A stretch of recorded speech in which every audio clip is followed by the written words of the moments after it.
Hey, salute to everybody that's joining me today. Let's get right into the content. We're going to try and set the basis for the mindset that's out here today in 2025.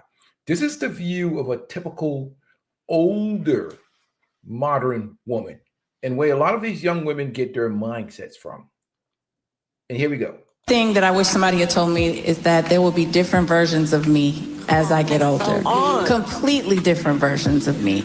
And those different versions require different people, different spaces, different words, different careers sometimes. So I wish somebody had told me that, hey, the plan you have at 25 and you got this whole career and everything planned, I want this many kids and a husband, or I don't want a husband, whatever it is, that's so gonna change by 30 and 35, like your whole perspective. You're gonna have to reintroduce yourself to that person every single time. And the people around you are gonna have to re-meet that person every single time. One thing that I wish somebody had told me is that there will be different versions of me as I get older. So here we got the basis and the foundation of the mindset and the mentality today.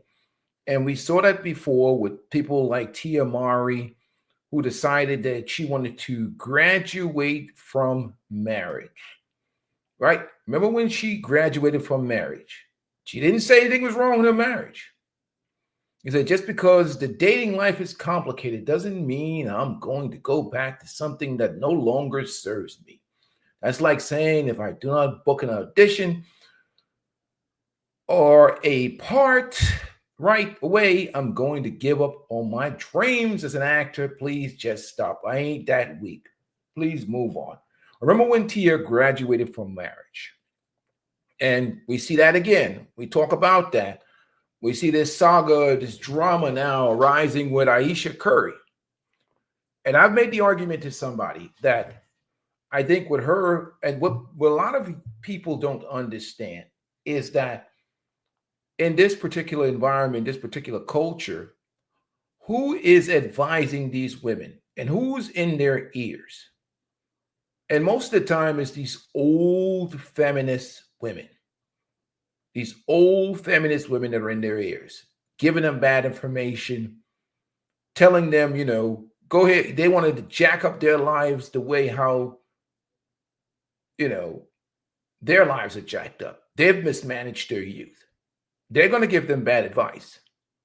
In fact, they're encouraging them to, in their early 20s, when they're most fertile and most productive, to go out here and go through these whole phases.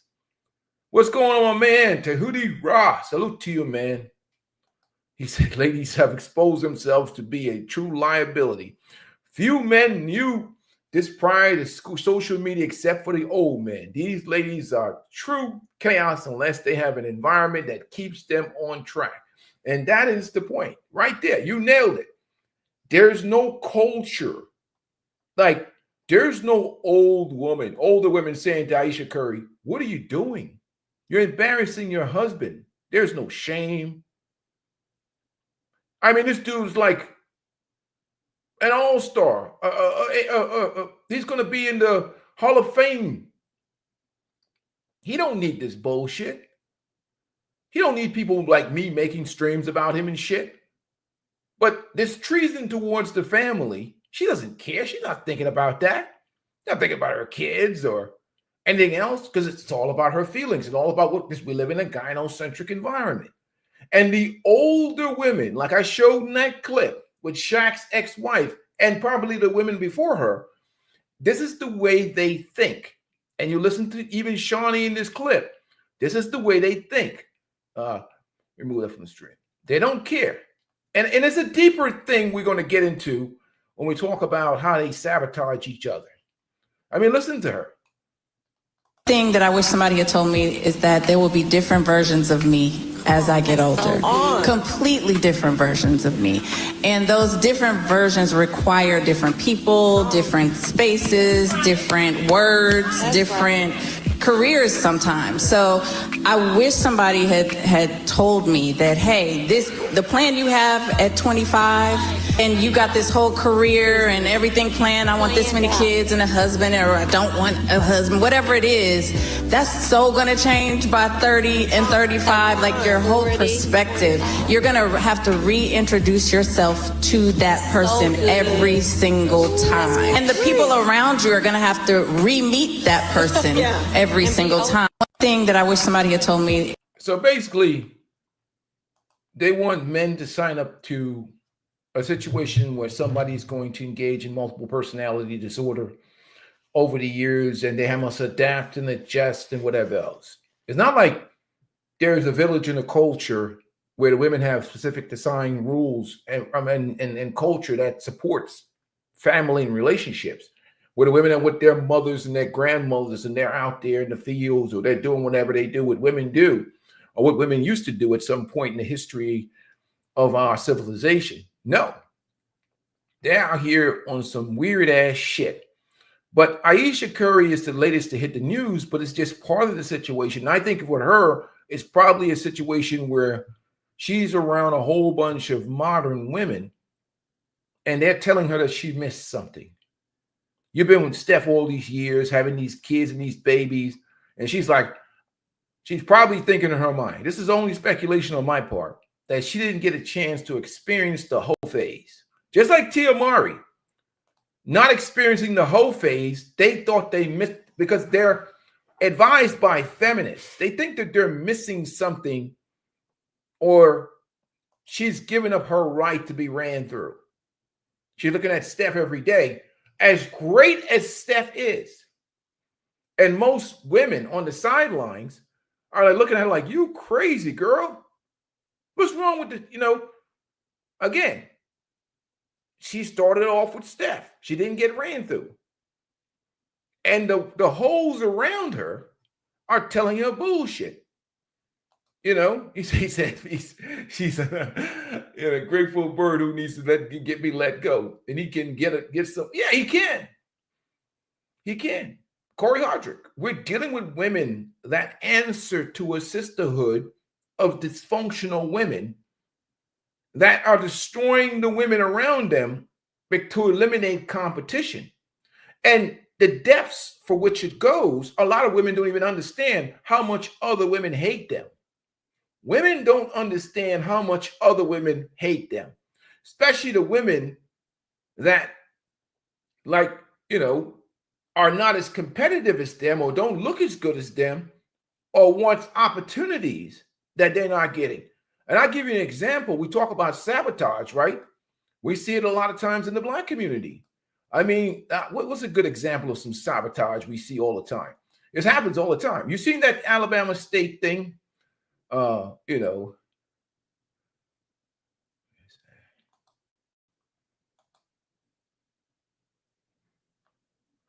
that one. But those, the big ass women, what do they get? Not the bait and switch.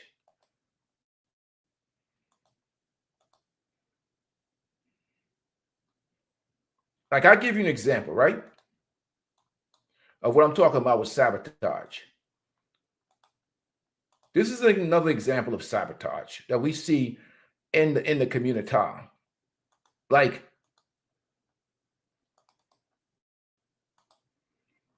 this right here is evil sabotage. I mean, it's wicked. If you look at it, you think about what's happening to these women, right? This is another example of that sabotage right here.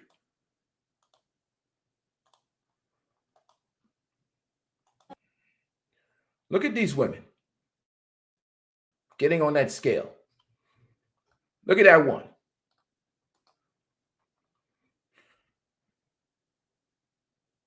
What do we got there?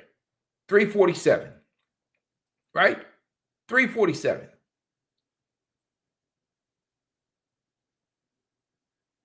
314. Let me get the volume involved here. This is an example of it. It's disgusting. They're destroying these women's lives. They're destroying.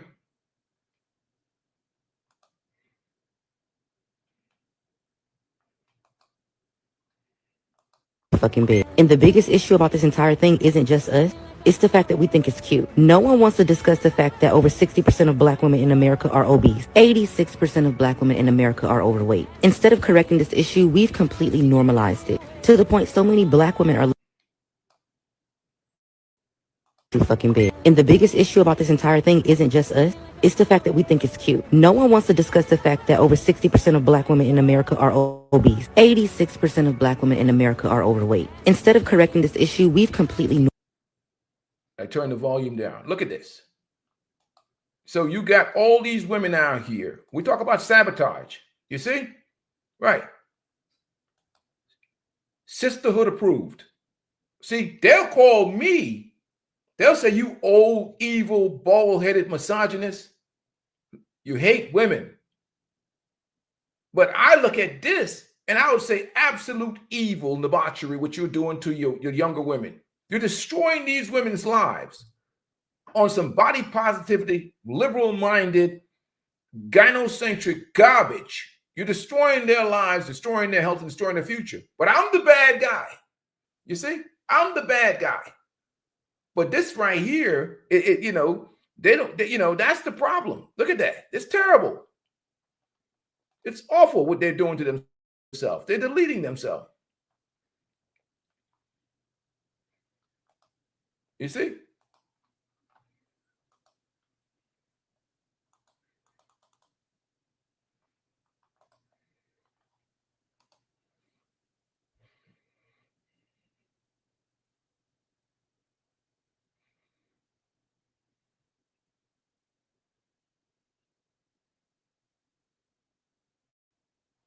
So they think this is cute.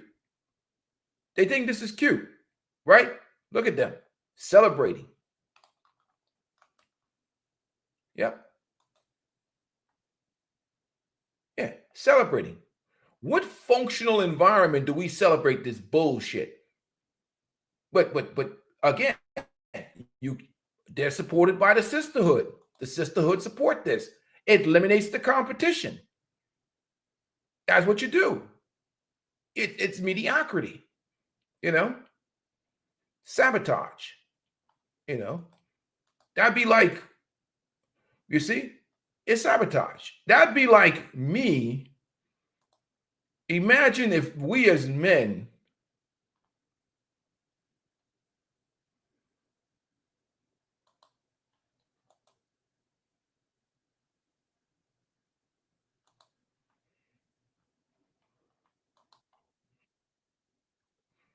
What if me, a peaceful life? Let me show an example of how the difference between men and women, right?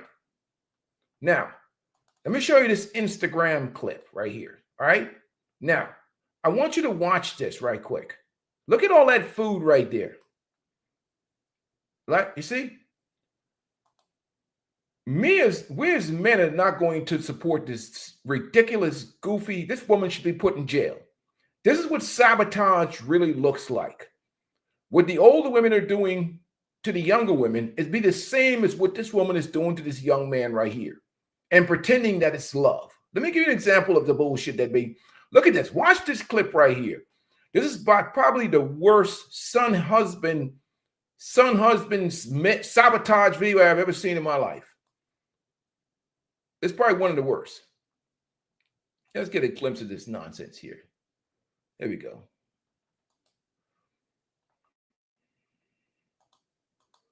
Oh, let me get it bigger. Look at this nonsense. With the sausage and the bacon?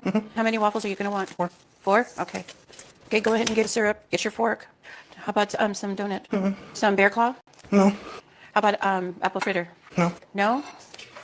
Okay. You want extra butter? Sure. Okay, honey. I got some cinnamon rolls for you, okay? You going to want milk? Okay. You want to put the butter yourself or you want me to do it? You can do it. I know I've spoiled him, but he is a special kid, so it's hard not to. Here you go, baby. You want me to pour this up for you? I got it. Okay. Or did you want the pecan one? No, that's fine. You're good on that? What are you going to want for dinner today, baby? Meatloaf. Meatloaf? You want any more bacon or sausage, honey, or you're good? I'm okay. No? No. Okay. Did I put enough butter on your waffles? I should have made your French toast. Would you like that better? No, that's fine. Tomorrow? How many do you want? 4. Are you gonna want me to put the powdered sugar too on top of it? Okay. You know, Mom worries about you all the time. I know my mom does worry about me. It's because I can't really do anything on my own anymore. So I get depressed because I'm not really doing anything. I'm just like staying in the house. I just stay home and eat. This really is my life. I don't really know anything else. Somebody call 911, cause this is insane. Send this mother to jail, lock her up, please. This is not love. This teenage boy who is already 600 pounds is being consistently fed a breakfast that could feed a small village. And the mom says that she's spoiling him because he's special. If you're consistently feeding your child 10 sausages, 5 pounds of bacon, a dozen cinnamon rolls, donuts, 15 waffles, endless butter and syrup, day after day after day, that's not spoiling him. That's killing him. This is years of bad habits, years of enabling, years of avoiding hard conversation, years of food being used as comfort instead of care. This boy doesn't need more waffles. He needs help. He needs someone who loves him enough to say no. Because if nothing changes, his life, it's not gonna last much longer. Let me know what y'all think. But you see, right there, see, you know why he says that? Because us as men, we see ourselves in younger men. We're not competing with them. They are us. We want them to win. Women are not like us. They will destroy a generation of women because they're competing with women, not in a fair way. They want to take their knees out, destroy their fertility. You ever notice women, women don't notice how much other women hate them. They really don't know, especially if they look better or they're more successful. Like women like to really eliminate the competition. But for most of us as men, we see this as disturbing. This is disturbing. She needs to go to jail. You know, basically. And that's the problem which we see here with these types of situations. When we look at the Tia Mari situation, them graduating from marriage, or the sabotage that we see that happen among women and the sabotage of relationship. Nobody is pulling Ayesha Curry to the side and say, knock this shit off. You know what I mean? You watch that. Look at her. That lady is a criminal. Look at her. I mean, she doesn't even care. So we see sabotage. I mean, look at it. That's pure sabotage. It's evil. I mean, look at it. Okay, baby. Morning. How did you sleep? Okay. You're okay with the sausage and the bacon? How many waffles are you going to want? 4. 4? Okay. Okay, go ahead and get a syrup. Get your fork. How about some donut? Some bear claw? No. How about apple fritter? No. No? Okay. You want extra butter? Sure. Okay, honey. I got some cinnamon rolls for you, okay? You going to want milk? Okay. You want to put the butter yourself, or you want me to do it? You can do it. I know I've spoiled him, but he is a special kid, so it's hard not to. There you go, baby. You want me to pour this up for you? I got it. Okay. Or did you want the pecan one? No, this is fine. You're good on that? What are you going to want for dinner today, baby? Meatloaf. Meatloaf? You want any more bacon or sausage, honey, or you're good? I'm okay. No? No. Okay. Did I put enough butter on your waffles? I should have made your French toast. Would you like that better? No, it's fine. Tomorrow? How many do you want? 4. Are you going to want me to put the powdered sugar too on top of it? Okay. You know, Mom worries about you all the time. I know my mom does worry about me. It's because I can't really do anything on my own anymore. So I get depressed because I'm not really doing anything. I'm just like staying in the house. I just stay home and eat. This really is my life. I don't really know anything else. Somebody call 911, cause this is insane. Send this mother to jail, lock her up, please. This is not love. This teenage boy who is already 600 pounds is being consistently fed a... So that's what we have here in this situation. So let's move right along, folks. And we're going to talk more about this topic. Make sure you guys hit the like button. I only got 9 likes in here. Hit the like button. You want to support the channel, you can. But you see, in her mind, well, again, you talk about the grooming of a son husband. That is the ultimate son husband grooming. Disgusting, disturbing, all of the above. But I want to, whatever there. We want to talk about the situation here. I want to get to this content right now because I want to really discuss what's going on in the minds of most of these modern women when we're talking about the situation with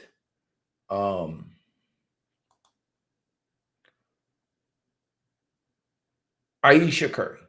Obviously, women don't act alone. They have a coalition that they discuss matters with, matters of family, matters of personal life, and whatever else. There's a group of people that they consult with. Obviously, none of these women are diehard, hardcore, traditional type women, especially coming out of that California environment where you're surrounded with other women that have similar mentalities. Most of them are devious. Most of them are sabotaging each other out of jealousy and whatever else. They're not going to tell each other the truth. Women are the biggest liars and gaslighters to each other on the planet. They don't tell each other the truth. That's why you have so many of them delusional, walking around here 400 pounds, allow themselves to get blown out. They, again, masculine leadership, masculine direction, patriarchal, strong, structured leadership is about producing order. They don't want order. Again, they want to listen to that, whatever. They don't want to hear it. But women don't understand how much other women hate them. And part of it goes deep with the sabotage. So let's get right into this clip. I wanted to share this video because it goes in depth about what's going on out here. Salute to Alexander Grace. I put his link in the description. We're going to get right into the content. Guys, hit the like button. And we're going to talk about how these women destroy each other's lives, period, and how the hatred they have. So let's salute to Alexander Grace. Let's go. You ride like a fucking monkey humping a football. What was that? Say it again. You ride like a monkey fucking a football, Caitlin. Thank you. You're welcome. Now don't break the rules again. This is really cute. Don't break your horse's back. It's a horrible female trait that women are basically innately jealous of each other. So whether it's your husband, your house, your car, your jewelry, men are happy to see other men do well, like their friends, right? They like it. They don't have an issue with it. Like, great, you got a new job, great. They're actually much better at that. Women are kind of like, that means that she's doing better than me. It's jealousy, right? Hang on, why does he like her? Yeah, I'm better than her. The patriarchy couldn't have written this better, right? Oh, the women get catty and all start attacking each other. The CIA couldn't have come up with a better plan. All of this finger pointing, attacking, and exclusion, we have to go by monikers, made up names or whatever. We did that to protect ourselves from men. Guess who it's been actually doxing us? It's been women, and y'all should be fucking ashamed of yourselves. Karma will come for you. You've made sure of that. The more y'all normalize this, you have to understand the men are watching. Yes. Yes, we are. This whole thing reminds me of that Al Bundy quote. Don't try and understand women. Women understand women and they hate each other. Have you ever had the experience of listening to somebody and not just learning new information, but learning a whole new lens, a new paradigm with which to understand the world and culture? Listening to that person just tips everything on its head, and suddenly everything makes more sense. Well, I recently listened to an interview with a woman who gave me that experience. Listening to her speak was absolutely fascinating. Her name is Dr. Danny Sulakowski. Remember that name. I predict. Yes, Danny Sulakowski. You guys can actually do the research on it, but she's great. She really expresses this hyena culture of women sabotaging each other. It has to do with mating rights. It has to do with status. It has to do with power, and they compete differently. But he breaks it down, and we're going to get into more into dialogue, maybe even in the other videos. That this woman is going to be very influential. I came across her when this fellow on the left, his name is Benjamin Boyce. He reached out to me because he said that my name had come up in the comments section of this interview, and he wanted to invite me onto his podcast. And so I watched the interview, and it was so good. She has a fascinating perspective on female competition, and in this video, I'm going to share her theories and her research with you. I'm going to put a link below to the original podcast if you'd like to watch that, and I want to make it absolutely clear, none of what's in this video are my original thoughts. All credit goes to Dr. Danny and for Benjamin Boyce for doing such a great interview with her. I'm not trying to plagiarize, it's just that her ideas were so good, I really wanted to share them, but if you like what you hear in this video, please go and check out the original. So what is her perspective? Well, we see that society is collapsing, civilization is in decline, but everybody is asking why. What is driving this? Her perspective is that it is female intrasexual competition, women competing with other women, sabotaging each other's Yeah, exactly. Female intersexual competition. We're going to continue on with the video, but I want to highlight that point. Female intersexual competition. That's why I came up with the sabotage shit. These women are literally sabotaging each other on some hate competitive competition, taking out the competition's legs situation. Let's continue on. Remove that.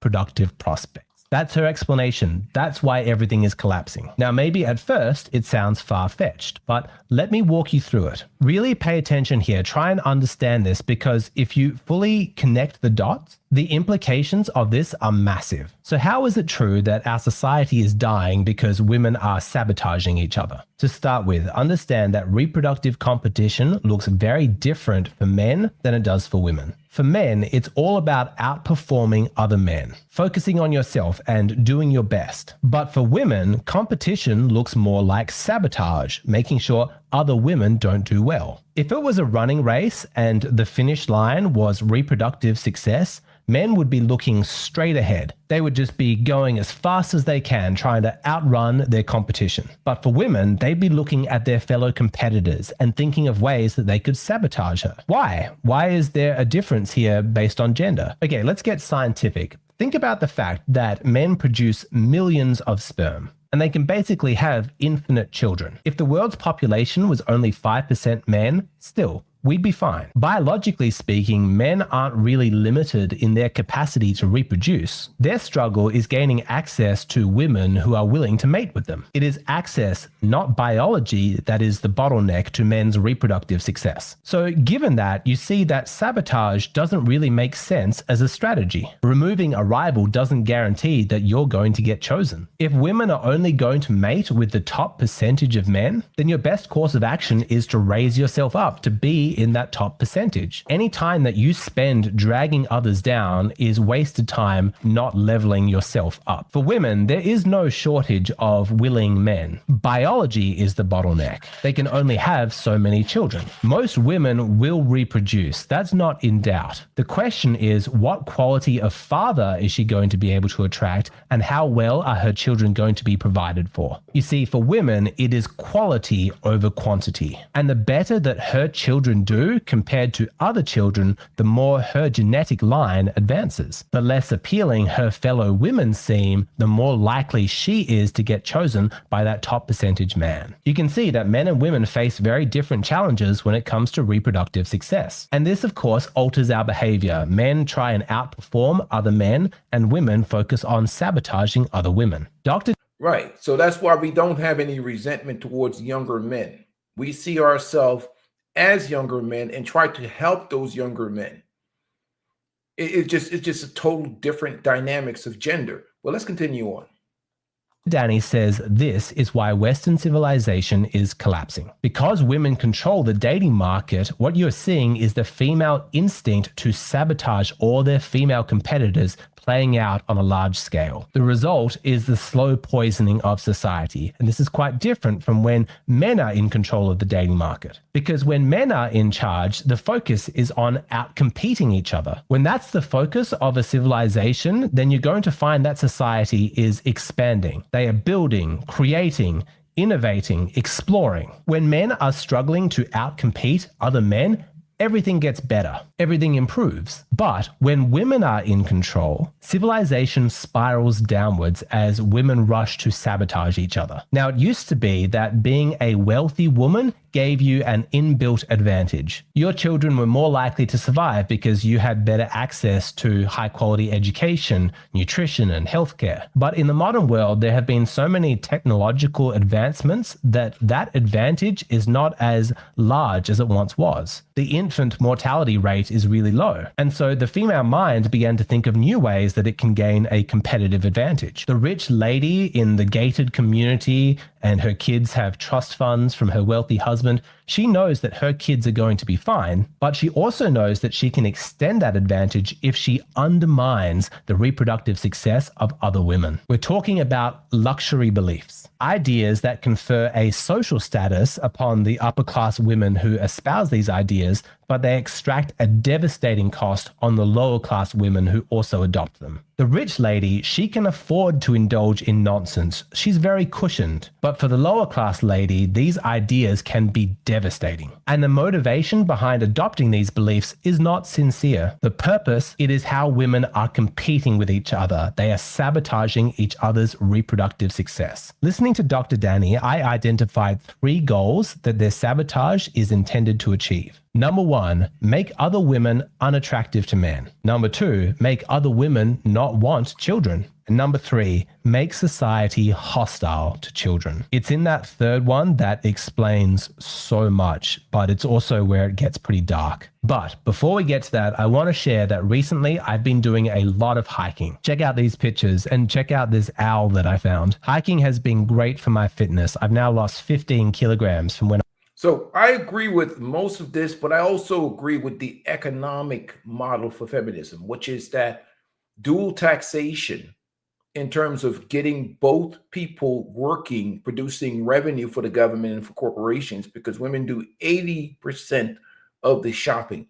You add the financial motive in there, and I agree with certain things. Obviously, the feminists have different motives. Feminism is really for lesbian women, but the dual taxation and the economic motivations are there behind, which pushes feminism. And obviously in a world and environment that's, highly capitalistic, that needs, incredible amount of funding and spending, you're going to need people spending money, and women are the spenders. So there's a financial motivation to this, but women, as far as each other is concerned, they will destroy each other's lives out of pure hatred. But let's continue on. I was at my heaviest. And my time in nature, they just sit out battery life, which means that it's their anniversary. And to celebrate, I love using them, and I'm confident that you're going to be hostile to children.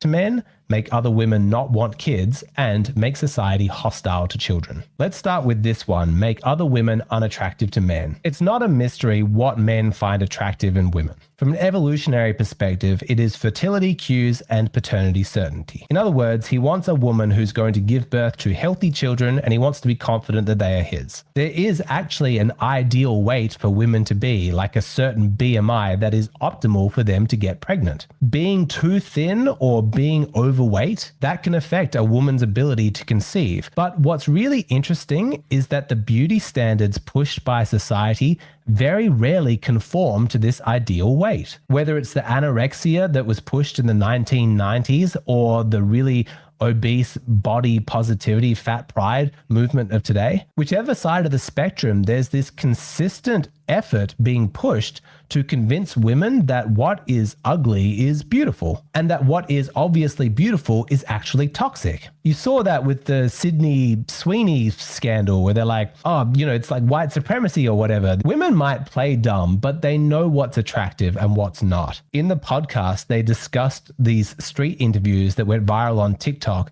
where they would go up to women and they'd ask, hey, is Lizzo beautiful? Like when she was really overweight, was she beautiful? And then all these women would be like, oh yeah, she's so gorgeous, she's so beautiful. And then the interviewer would say, okay, so how would you feel if I called you Lizzo? If I said, you remind me of Lizzo? And of course, the women got like really offended. That's not a coincidence. You see, that's the game. That's the sabotage. It is in your best interest as a woman to be conventionally attractive, to be beautiful and desirable to men, but it extends your advantage if you can convince all of the other women into believing nonsense like being obese is actually beautiful, because if you can trick them, then you've just eliminated a competitor. The same goes for the glorification of sex work or promiscuity. Women are pretending that it's empowering and it's like, yeah, go start your OnlyFans. We fully support you. The sisterhood is behind this, but it's just an elaborate sabotage. These women know that men hate that kind of behavior. We're not attracted to sex workers or women with a huge body count. It plays directly on that core fear that we have about paternity certainty. But a woman's support of that kind of promiscuity, that is strategic, because while she can remain chaste and desirable to men, if she encourages all the other women to sleep around and slut it up, then she's just reducing more and more of her competition. This also happens with attacks on femininity and this culture-wide push that we see to try and convince women that it's empowering to be all like tough and aggressive and masculine. Men don't want that. Men are attracted to femininity because it means that she's going to be a good mum. And the smart women know this, but it's in their best interest to be a feminine woman and to convince all the other women to be unpleasant and masculine. If you can convince all of your female competitors to hate their own femininity, you get a huge advantage. Now, of course, what's We see that with body positivity, but Lizzo's getting skinny now. Let's continue. easier than directly competing for men is just outright convincing your fellow women to opt out of reproduction entirely. But of course, you can't just explicitly say outright, I want you to not have children so there are more resources for mine. No, that's too obvious. Women are never direct like that. You have to wrap up your sabotage with nice words so that it sounds caring and loving and empowering. And so you see the glorification of the boss babe archetype. The idea that your ultimate fulfillment as a woman is your career and making money. They turn consumerism into its own religion, because any woman who is busy worshipping materialism, she's not going to have time to reproduce. She can't slow down to have children. That's just going to interrupt her career and her accumulation of more stuff.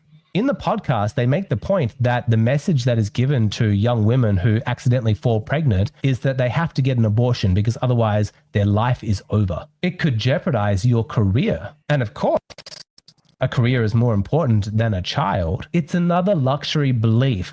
Wealthy women say that they are pro-choice, but if you look at the statistics, 75% of abortions come from women who are low income. Now, feminism has a very strong anti-motherhood message. There are feminists who say, like, motherhood is slavery. It keeps you chained to the patriarchy. Encouraging women into marriage and having lots of children, that is not the feminist cause. France, I think Macron a little while ago, announced that he was going to have free fertility screening for all women, because obviously France has a birth rate problem like the rest of the world. Feminists went bonkers. They went mental. How dare, how oppressive. We have so many more important issues and all you want to do is check which one of us, whether or not we... breeders. That's right. They went nuts. Do not underestimate the pressure that women feel to conform to the group. When they are told that they need to be a girl's girl, to be part of the sisterhood, to be a good feminist, to join that club, they need to downplay their own instincts for motherhood. And sadly, there are so many women who have... Including being ran through and having multiple partners in their early years and focusing on their career. Let's continue. ...have been suckered into that nonsense, not realizing that they've been sabotaged. It's like they have voluntarily handicapped themselves. It's tragic. Traditional motherhood is very rarely mentioned and certainly not celebrated. But interestingly, what does get a lot of attention is when a woman's instinct for motherhood gets channeled into different areas. Other causes that are sold as being more noble, like a woman who feels like she's a mother of her community, or she gets really involved in activism or politics or something. Do you remember when Angelina Jolie and a bunch of other celebrities were on this like adoption spree? They adopted children from around the world. those adoptions received a suspiciously large amount of media attention. And in the podcast, they were saying that that's not an accident. All of that attention was trying to sell you on the idea that it is a good thing to channel your mothering instincts away from your biological children into these other avenues. And lastly, let's talk about the general poisoning of society that makes it a hostile environment for raising children and reproducing. Let's start with immigration because it is a really fascinating one, because in the modern world, anti-immigration sentiment tends to come from the lower classes of workers, like the working class. But from this lens of female sabotage, that actually makes a lot more sense. But it makes sense if you consider the circumstances where the native working class of a country are able to keep pace with the upper class in terms of their reproduction, then there's no advantage for the wealthy class. But if you introduce a lot of immigration, then suddenly there's a lot of competition for those working class jobs. There's less housing available because property prices go up. There's runaway inflation, and there's a cost of living increase, which has the effect of making it seem like having children is a financial luxury. Like, oh, I'm a working class person. I can't even afford to have kids. That's a privilege, that's left for the rich. If my working class job has just been snapped up by immigrants, suddenly, I'm too poor to be able to reproduce. I don't know. From this perspective, maybe all of this increased immigration is not an accident. It is an act of sabotage. Now, to raise children properly, there does need to be a sense of stability in that child's family. And perhaps this is why there has been such an effort to undermine marriage as an institution. Divorce is normalized, single motherhood is celebrated, and women are told that they don't even need fathers. And maybe it genuinely was compassion and a desire for equality to extend the concept of marriage to homosexual couples. Hey, stand by. Well, we'll continue on. And possibly soon to polyamorous couples. But maybe there was also a darker element to it, an element of sabotage. It could be another luxury belief because the data bears this out. If you are wealthy and college educated, you are way less likely to get divorced. Your marriage statistically is likely to be quite stable. But it benefits you if the marriages of all of your female competitors are unstable and they break down and the children suffer. All the better for your offspring. Or let's talk about the attacks that we've seen on the very notion of womanhood. The messaging that has been pushed onto women that says that the notion of a strict gender binary is in of itself an expression of the toxic patriarchy. Or let's also talk about the T app or the Me Too movement. All of this stuff that is designed to paint dating and men as inherently dangerous, trying to warn women away from participating in the dating market. You have to ask the question, are they actually trying to protect women, or is this a very clever way of sabotaging your competition? Now, let me be clear. Right now, I'm going to speak for myself. I'm not just summarizing Dr. Danny's research and theories. I think that what's happening in society is complex, and it's due to a lot of different factors. And so I'm not personally signing off on absolutely everything that has been spoken about in this video, but I think that this is a fascinating lens to look at the modern world through. And I just wanted to share as transparently as I could this information that I gained from this podcast so that you can toss it around in your mind and see how well you think it fits reality. For me personally, I need some time to sit with this, to integrate this, to really think through the implications and think about how truly accurate I think all of this is. But you know what? At some level, it just hits. Because when you look at the messages of what is female empowerment in today's society, you do have to ask the question, why is it that the one thing that they seem to all consistently have in common with each other, the one feature that shows up in all of this, is that it makes it more difficult for women to reproduce, right? Like, that's strange. Women are like all biological organisms. They have a very strong instinct to have children, to reproduce, to pass on their genes. And surely any movement that is going to be about supporting women and empowering women would encourage and want them to be successful in that endeavor. And yet, all of the messages of female empowerment seem to be moving them further away from that success. It's suspicious, right? And when you look at all of this stuff, it seems obvious that it's going to lead to civilizational collapse. I mean, how could it not? And then you might think, well, but then why would that make sense from the woman who's doing all of the sabotaging? Why is it in her best interest that everything falls apart? But Dr. Danny says that that's not really a woman's concern. She's not thinking about how to preserve society. She's thinking about herself. She's thinking about her children. And if she and her offspring are doing better than everybody else at the time when civilization does collapse, then that places her and her descendants in a very powerful position of being able to be the ones in charge when they rebuild society. They'll be the ones on top. In the podcast, Dr. Danny says this is how it works. The civilizations rise and fall. They build, they expand, then they collapse, and it just keeps working in this cycle. Now, as I sit with this information, I can't help but take away as one of the biggest implications of this is that men are actually not the primary target of all of this negative female behavior. That's interesting, right? Like, as men, I'm sure that we can feel as though it's like, oh my God, everyone is so hard on us. Women just seem to hate us. What's going on? But from this perspective, it's other women who are the actual targets. That's who they're primarily going after. Men are more of an afterthought, like collateral damage. As in, you've got women trying to convince other women that men are terrible. But the real purpose is not to like make men feel bad about themselves. The target audience is other women. They want other women to think that men are terrible so that women don't reproduce. They don't. Yeah, I totally with Tahiti Rara. I don't think women are thinking this intricate and down the line. Maybe somebody else is providing this agenda of sabotage. I think so too. They're just carrying it out and executing it. But I think that the motive, it has more to do with money and keeping women spending. Dysfunctional homes create divorces. I mean, if you pit women against men, it's going to create more divorces, more resistance. Women are going to want to go out here. They don't want to be under the leadership of men. They're going to want to spend money. That's it.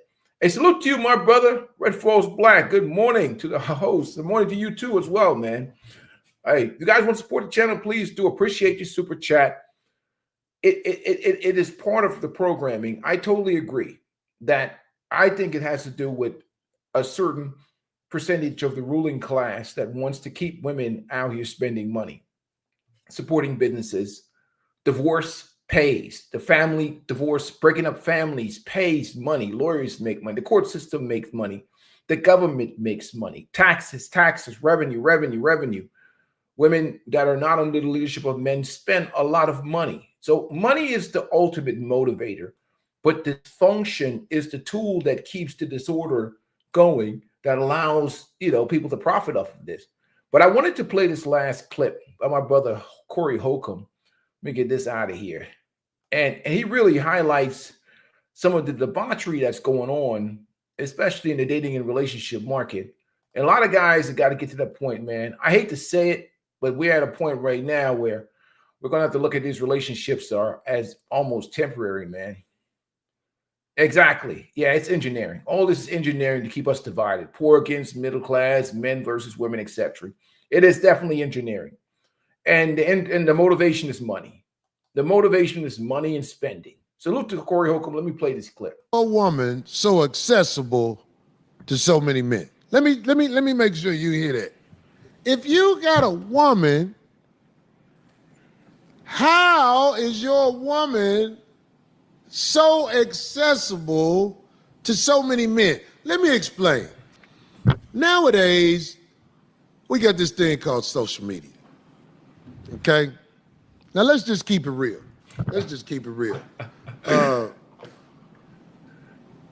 Salute to Corey Holcomb. Fair use. Let's continue on. Social media is basically a dating app where you can order a bitch. Is it anything more than that? For me, that's not what it is. You can get in contact with somebody that you'd never have access to. That's what social media is, a dating app where you can order a bitch. You tell me what that's wrong. Not for me. If your woman has more than 20 pictures this year on the internet, your bitch belong to the game. This is a fact that I can prove it. Let me say that again. If your woman, and I'm being lenient, If your woman got more than 20 pictures on the internet this year, your bitch belong to the game. Stop saying that's your woman. He's got a point. That's our woman. She's accessible to me.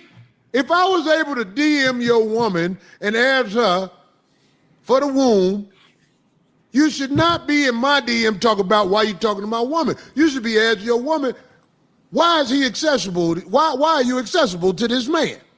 Because that's the first thing y'all did wrong. If I can get to your woman, there's a good chance I can get your woman.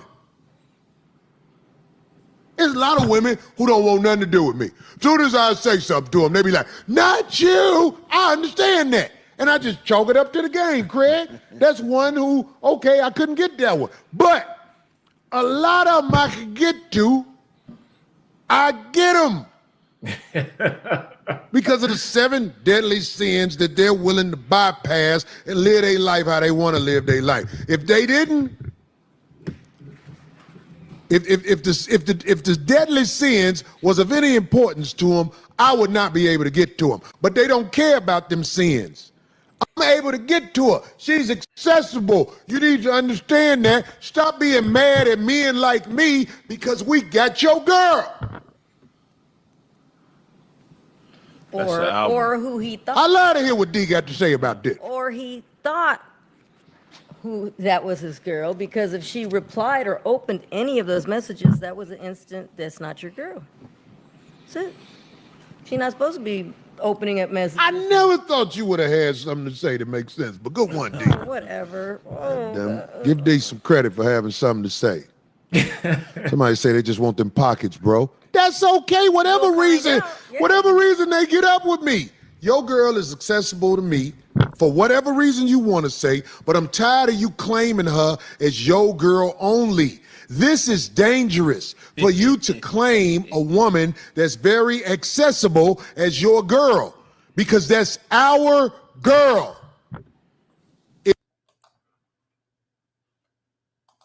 Girl. Corey is crazy. Like Tia Murray is everybody. Well, she's accessible to certain men of a certain status, but there's a community of men lining up. And that's where we at right now today. I mean, the average marriage of relationships has so many distractions nowadays. So many distractions, so many voices, so many people in the ear of women telling them, hey, look, girl, you've been with this man for how many years you've been with him? You ain't had no other sausage inside of you. You got 4 babies. He's turning you into a breeding factory. That's what the feminists are telling her. Not that she has a loving family and supportive husband, successful man is probably almost a billionaire by now. I mean, it's still not enough. It ain't enough because the voices out here, women in their ears. And obviously there's a greater social programming, but it's like, what does that do and what message does that send to young men and young women about marriage? You think that's going to sell young men to get married? So what the young men are going to say is, shit, if Steph Curry can't keep a woman happy or keep a woman, what chances do you got? That's what dudes think, like, yo, all these dudes is falling on the blade, right? Successful men falling on the blade, can't keep a woman happy. Now, what are you going to do? You know, what exactly are you going to do in a relationship or in a marriage? It ain't happening. So that's where we at with this situation. And I think that's what's happening in terms of the dating, relationship, and marriage market, when guys are like, yo, the juice ain't worth the squeeze.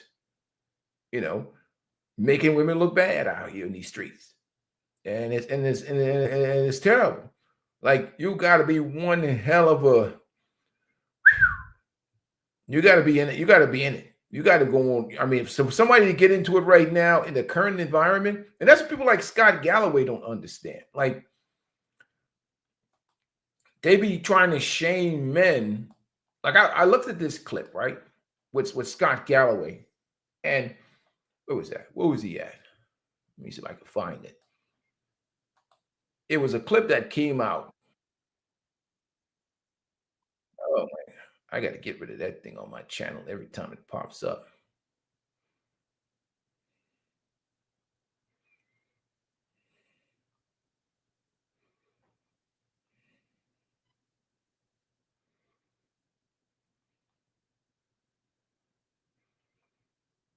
Sometimes I see content.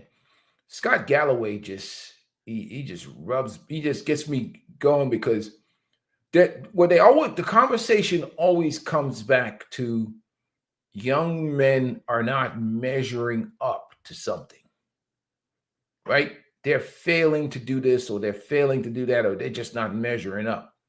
Never not consideration of what exactly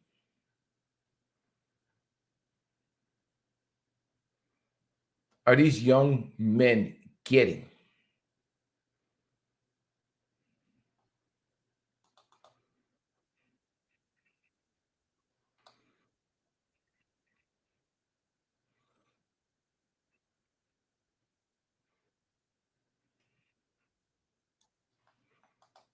Let me share screen real quick. Let's get into this.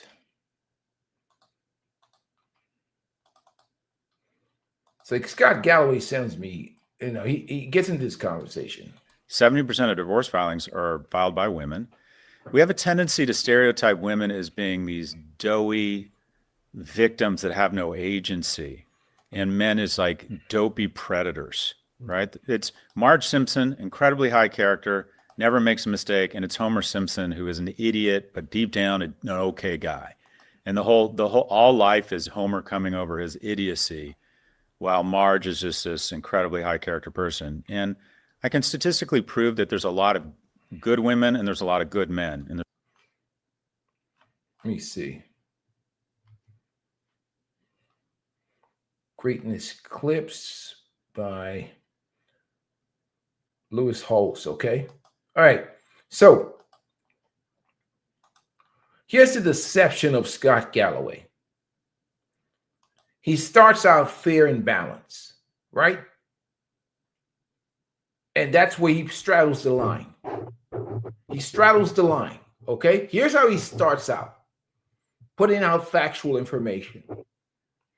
But he really is an agent of the gynocracy because what he wants is men to get back out and do the traditional roles, leveling up and getting higher on the food chain to be these traditional men of the past. What Scott neglects to really focus on is that are the women at the end of this rainbow these chaste women that men would want to marry? These women are coming to the table, focused on their career and their youth with like 30, 40, 50 bodies on them, ran through by a top percentage of men. This is where he loses me, where he's saying young men are failing. They're not doing better, not because they should be doing better for themselves.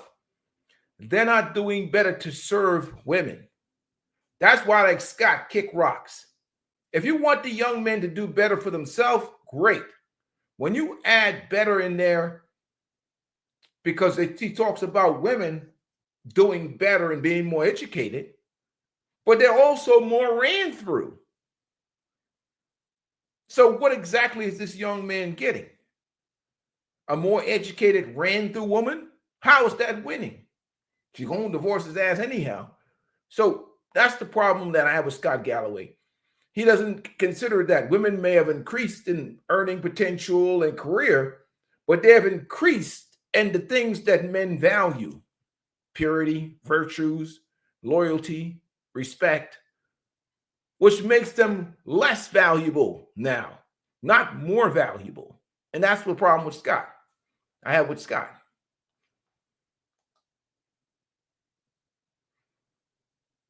He said people are acting like they cannot see men no longer want to jump into the wood chipper called marriage. Scott is a Trojan horse in my opinion. Absolutely, totally agree, man. You know, he said, I get angry when I hear conversations start and end with what men need to do and never address women and them breaking the social contract. Boom. That's what I'm talking about. Women have broken the social contract. They're not the same anymore. Why we keep trying to hold men to traditional standards of manhood when the women have changed? They're not the same women anymore. What are we talking about? I always talk with the people. Yeah, I agree with you. That's what I'm trying to tell them. Like, why are we having these conversations like we're living in 1935? And that's why I have a problem with Scott. Let's let him start. He starts off good, but then he starts going downhill when he starts talking about women, more women in college, more women getting ran through in these fraternities. Let's continue. There's some bad women and some bad men. But women, I believe, and we don't like to talk about this openly and honestly, value economic security more in a mate than men do. 75% of women say that economic viability is a key criteria in a mate. For men, it's only 25%. Wanting the woman to make money or have security. Or that it's important. In the relationship. Yeah, in some, women are much more attracted to a man because of his financial security than a man would be to a woman because of her financial security. And then it gets speedball and online dating, which is where everyone is meeting now. And the problem is that people don't give each other enough chance, especially, quite frankly, women who, if you talk to married couples, 75% of them will say that initially one was less attracted or interested in the other. And it's almost always that the woman was less attracted to the man. Women have a much finer filter than men because the downside of sex is much greater for women, and they have a much stronger instinct to find someone who can protect their young. And so they are much choosier than men. So guys are driven by aesthetics initially online, but they're less choosy. Oh, she looks cute, or she looks nice, or she looks like she works out. Swipe right, swipe right, swipe right. Women are choosier.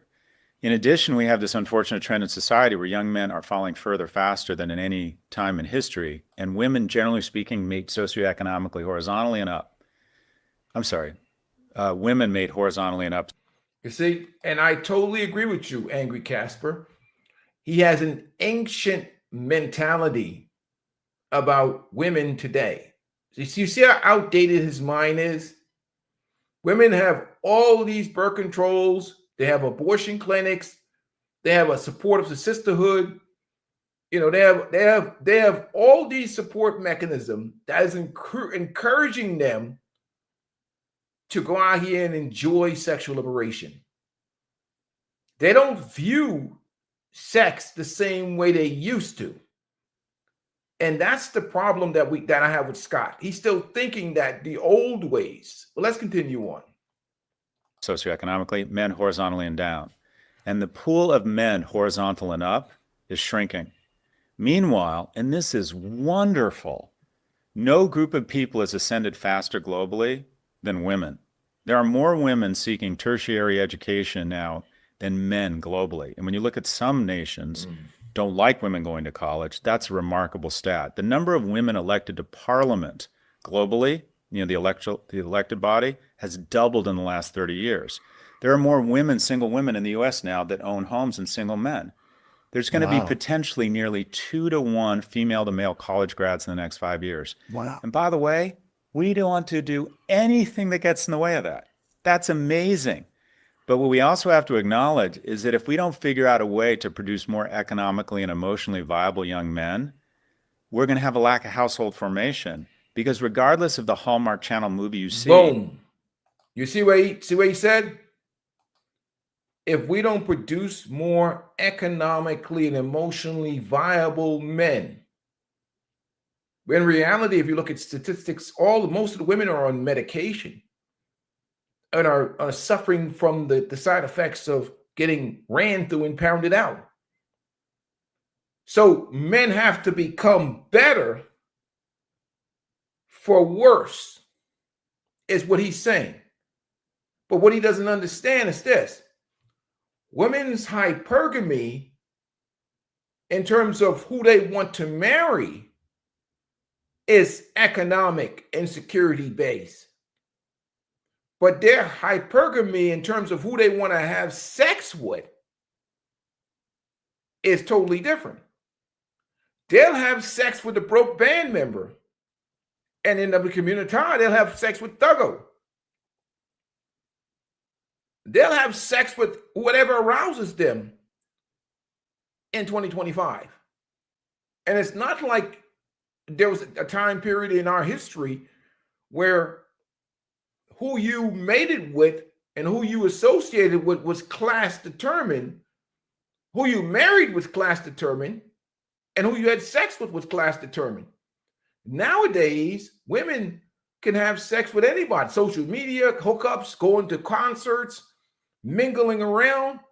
They'll have sex with, a woman who's a lawyer at a law firm. If there's a hot dude that's the janitor, they'll let him hit. But they won't have a relationship with him. He'll just come over late at night and smack them, but he still had access to her body.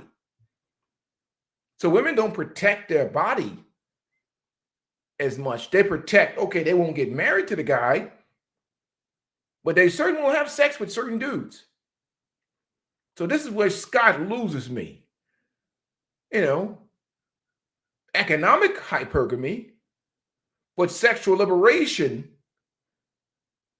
doesn't really care. If a guy was a hot postman in an affluent neighborhood, they may not marry the postman, but they sure will open their legs for the postman. So sexual liberation has changed everything.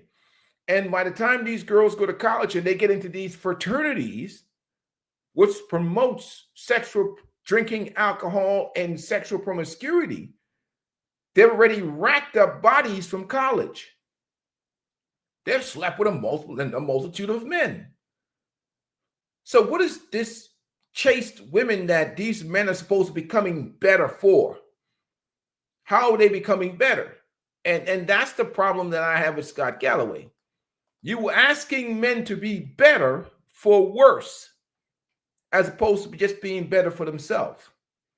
Why are you asking men to become better for worse? That's not going to work. Most of these women are ran through by the time they get to a certain age. Women, generally speaking, aren't interested in men who aren't socioeconomically at the same level or superior to them. Interesting. Oh, there's all kinds. When the woman starts making, or the wife in the relationship starts making more money than the man, the guy is 3 times more likely to be on erectile dysfunction drugs. Really? And a lot of that is his own issue, his own weird sense of masculinity and his own insecurity. But again, those 70% of divorce filings filed by women, and we never want to have an honest conversation about this, right? Because anything that in any way might portray one sex as not being our vision of how the sex is portrayed in media means you're anti-women. I don't think that's true at all. 70% of those divorce filings, and the number one source of that divorce filing, there's really 3 things. He has an emotional breakdown, he loses his business, or he declares bankruptcy. That's the biggest cause for women wanting to file for a divorce. When he's no longer a viable provider. Wow. People think it's values or infidelity. It's not. It's almost always related to money. Wow. Money creates kind of opportunistic infection. It's sort of like there's just more likely, and most anger, most households coming apart, financial stress usually is creating the context of anger and the disappointment. underlying issue behind why is someone's resentful or angry or stressed or overwhelmed. It lowers the immunity system of everybody around the household. Wow. So when a woman is with a man that makes less than them, can they truly be sexually turned on and feel emotionally safe as well? I think so. But the data shows it's not as easy. Guys can find and partner with. Guys have no trouble being attracted to a woman who is not financially secure. Now, some men are, like that. I'm making huge reductive generalizations here, but there's some data around this. Women, if you're on Tinder and you're a guy who's making $80,000 and is 5'9", making $130,000 and you're 5'9", you're as attractive to a woman as a guy who's 6'2", making $80,000. So it's about $10,000 per inch. So everyone talks about height. Your ability to signal. Women are attracted, generally speaking, the research shows, to men based on 3 reasons. The third is kindness. They don't want someone who's going to be a good person. They're impressed by men who are good to their parents and kind and go out of their way to help people when there's no reciprocal expectation. The second is intelligence, because the smarter you are, the more likely you are to make good decisions and protect your family's offspring. And by the way, the fastest way to communicate intelligence is humor. I've always said if you can make a woman laugh, you can kiss her. Wow. And then the most important thing, though, to women, and people don't like to admit this, is the man's ability to signal future resources. It's not even he has to be rich now, but he has to have his act together such that he looks like he will be a decent provider. And the number of people, the number of men we're producing that qualify in this category is shrinking as women get it's the high heels effect. And we go back to the same old playbook. How men need to be better for today's women. Scott, he lets his feminism out. That's why he plays both sides of the coin. What I want to talk to Scott about is wholeflation. Scott, this is what I want to talk to you. If you ever see this video, I know I'm a small channel. The concept of a man having to work 20 times harder than their grandfathers did for women 20 times worse than what their grandmothers were. And this is what Scott Galloway doesn't understand, okay? And why the young men don't listen to him. Okay, Scott? It goes back to what women want. Sorry, Scott. The dudes are not going to go all out for 304s. Women that have been ran through. You're not going to, let me tell you something. What's on the street right now is the equivalent of homeless box. These young men are not interested in competing for these women for a long-term relationship because everybody has had them. Why would they? Why would they want to work their ass off to be with these women and become whatever? Now, you got to separate their own personal achievement and success and what they strategize for in life. And they need to become the best version of themselves for them. Period. Take women off that equation. Make a competitive mindset of we're going to do this. We're going to get out today and we're going to build this engine. We as men. Separate that from the... Make it about men competing for their purpose and being successful in their purpose. We got to move these women to the side, Scott. You're thinking about building the machine that supports your capitalism. But you're using women as a reward for the young men. They're not going to listen to you because they know that the majority of these women, not all of them, there's some good women out here, are 304s. And you're asking more for less. That's not going to work. And even that, just listen to that conversation right there is enough to make me like, enough. I mean, you look at the situation. Even being married to them. Look at the situation you're dealing with, Scott. So why would these young men want to sign up for this type of action or activity?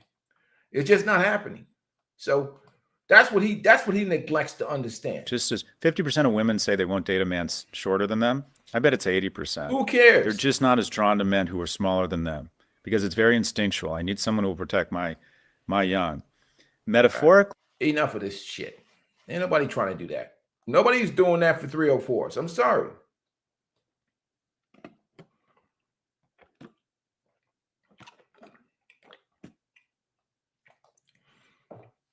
Nobody cares what ran through women want.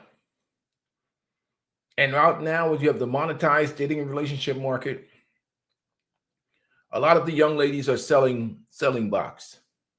Nobody cares what they want. Who cares? They want what they want. Nobody cares. They're not giving men what they want. Why would men care what these women want if they're not giving men what they want? You know? These dudes would rather sit around and tour around with AI than to have women that are overinflated in the dating market value. They're not going to be dealing with this. No, hell no. Anyhow, with that being said, let me get out of here, guys, for today. Appreciate you guys joining me for a quick live stream. But again, it's sabotage. It's nonsense out here in these streets. Peace and blessings to you guys. Enjoy your day, man. I'm out.